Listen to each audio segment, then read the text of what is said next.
I got to ask, and feel free to plead the fifth on everything. There was big news. Your My Abuse story, that vlog you wrote out, you vlogged out. Apologize. You spoke into your camera, which you had previously released accidentally, and then you said, you know what? Let me share this with the world. And wow, what an impact that this video has had! Over 4 million views on it, on a vlog channel that doesn't normally get as many of those views. And the reaction, which is 95% positive, which is, Matthew, thank you for sharing your story.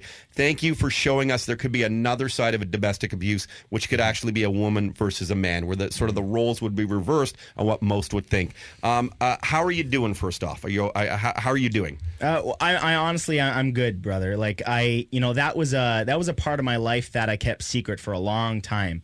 And I never ever thought it would see the light of day because it's embarrassing. Guys just don't talk about that.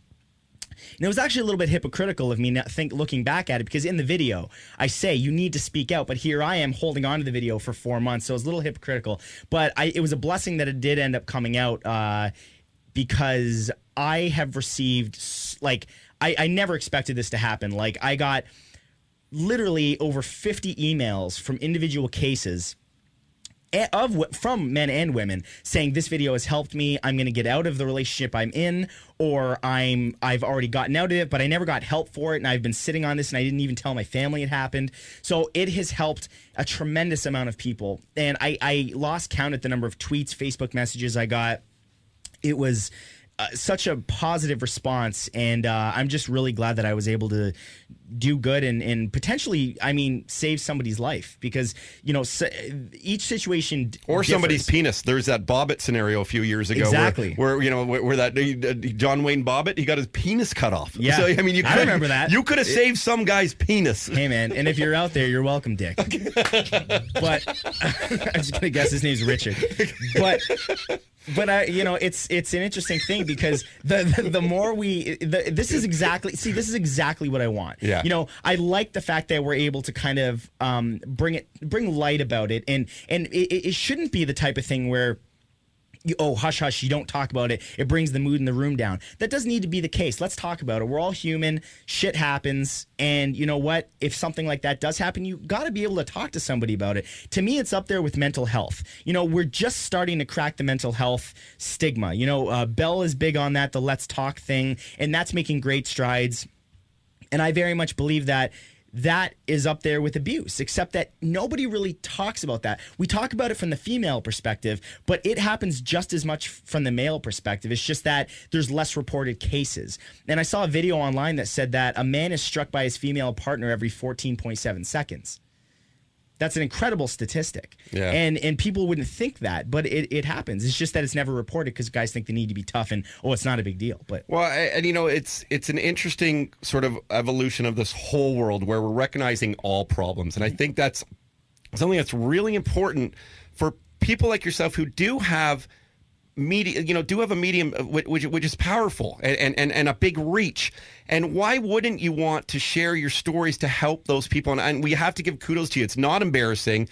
And I think you should be proud of yourself because of that change that you're going to make. And honestly, I just want to congratulate you for coming out on that. Thanks, man. I really appreciate it. And I can honestly tell you, if anybody is out there, I just want to take a moment to address that. Please. If anybody's out there, and I know, it's funny because this is a heavy topic, and we're trying to keep it light and friendly and stuff. But in all seriousness, you know what? It doesn't have to be a serious thing. If anybody out there is in a relationship, man or woman, whether it be physical abuse or mental abuse, and you just feel like you're being controlled or, you're being cut off from your friends and family, that is not normal, and nobody's worth that. And if you find yourself in that situation, there's lots of resources online. Google, abuse helplines. They're out there. There's hundreds of them. There's one for every country.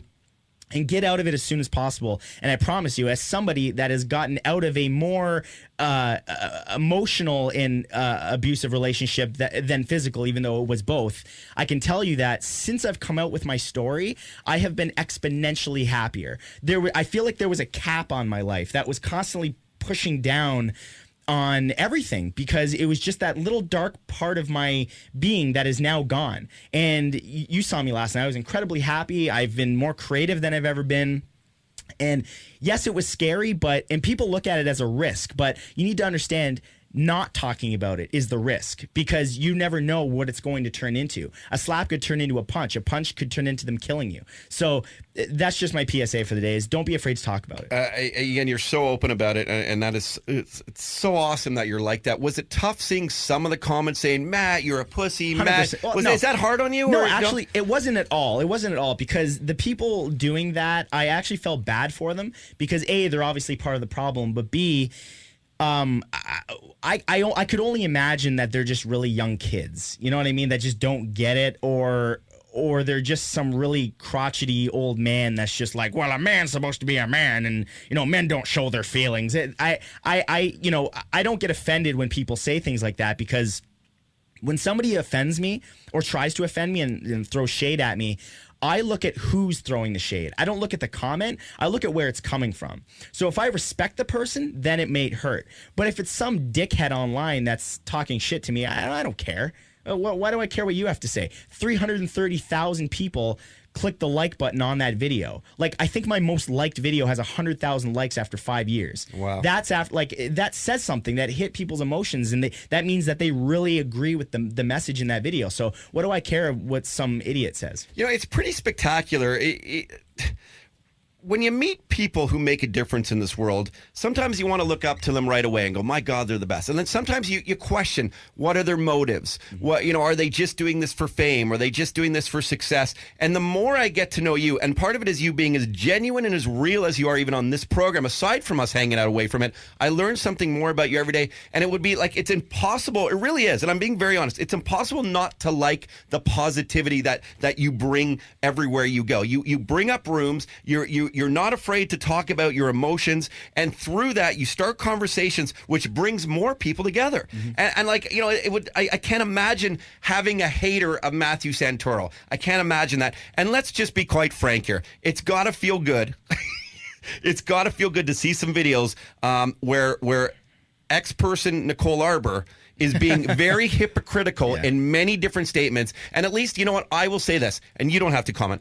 I take pleasure from seeing her being called on the hypocrisies of her own self, of her shooting off her mouth about one thing and then completely saying something different on the other. Because you know what I like about it is it makes it so concrete that Matthew Santoro is being that exact genuine person. You don't have to worry about, is this just fame chasing? It's just this one big PR scandal to get even more notice. You came across genuine, and it's proven to be genuine because she's full of shit. And that's what I see.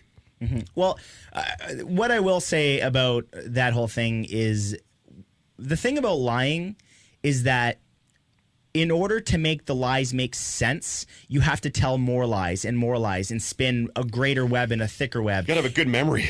And you have to have a good memory. But what's interesting about it is the longer you do that, the harder it is to make those lies make sense. And eventually you get caught. And I think we've seen that happen over the last couple weeks with various scenarios like that. Nicole Arbor challenged Matthew Santoro, who joins us here on the program, brought to you by Pete's Pizza on a McCarty Party Friday. When she challenged you to this lie detector test, a polygraph test, do you even care? Do you even respond to her? Do you even engage in that? Is that something you even care about? I didn't even acknowledge it. I was obviously aware of it, but I'm not going to what's the word I'm looking for? Like, give it merit. Yes. By even acknowledging it, because it's absolutely ridiculous to, and it's interesting too, because like you're asking what is really an abuse victim to come out and use this for views on your channel. Like, it's a ridiculous scenario. And I said my piece on what I had to say. And, I, on the advice of my friends and my team, as well as what I knew to be common sense, I'm not trying to turn this into a circus, and doing that turns it into a circus and makes it about views, which is absolutely ridiculous. Did some question you about that? Was this for you to get views and Nicole to respond to get views? Oh, yeah. Well, some people actually thought that me coming out with this was my way of me and the other individual. They thought that it was us working together to get views. People are really skeptical. Wow. And I was like, wow, man, like,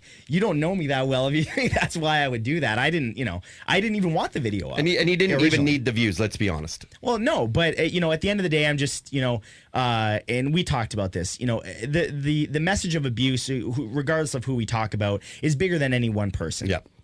And that's why I don't like to even talk about any one individual. I like to talk about the message of abuse, which is that it should never happen. If it does, speak out about it, whether it's to your friends, family, or anybody, but get help. And I'll add this, Nicole taunting you to say, hey, come do a polygraph test. That's almost like another form of abuse. Why would you want to put someone in a situation that they know they would be uncomfortable in? And that's one thing abuse victims don't get caught up in sort of, hey, maybe they're going to come back and they're going to be engaging again. It's really important because sometimes this happens to people you love and you love a lot, and people you trust, and we fall under their spell at times, even though there are problems. And don't fall under their spells if you know in the long run it's never going to get better. Seek help together, at least counseling together before you do that. If you do, hold on to hope to making it work. And that, I think that's important to put out there. It's got to feel good to have your buddy Rob Dyke kind of put that tweet though that she had put up like years ago that he discovered in her timeline. It was kind of interesting, where she said, I did a polygraph test once and passed it. And she lied and passed it. I mean, no comment tickles. All I got to say is, like I was saying before, the more you lie, the more it's harder to make those lies continue making sense, and things come out from the past, and it's Just quickly, I just want to say the burden of proof should never be on a victim. And just Well in said. any Well abuse said, yeah. cases whatsoever, anyone listening to this who's suffered from abuse, the burden of proof is not on the victim. So just really remember well that. said, man. And let's move forward from it. And people, if you're going through it exactly like Matthew said, go and seek help. It's a Google search away from where there's a close, counseling in front of you or authorities in front of you. You deal with this stuff. And it's confidential. And it's always confidential. So you're not going to get caught. These people are trained professionals. They will walk you step by step on how to get out of the situation. Because there's a lot of fear there. There's a lot of Wow. fear because what happens is the people don't speak out, because if they are, if it's a woman or a man and their partner's beating the shit out of them, well, they're terrified at the idea of their partner finding out, because they could kill them.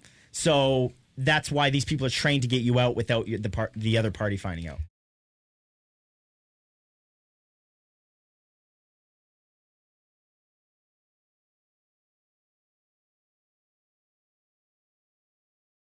This is Jay Brody, the Todd Shapiro Show. Every single day we'll be putting up a new video. We're going to read your comments and your handles live on the air, the Todd Shapiro Show, on SiriusXM Channel 168. See you later.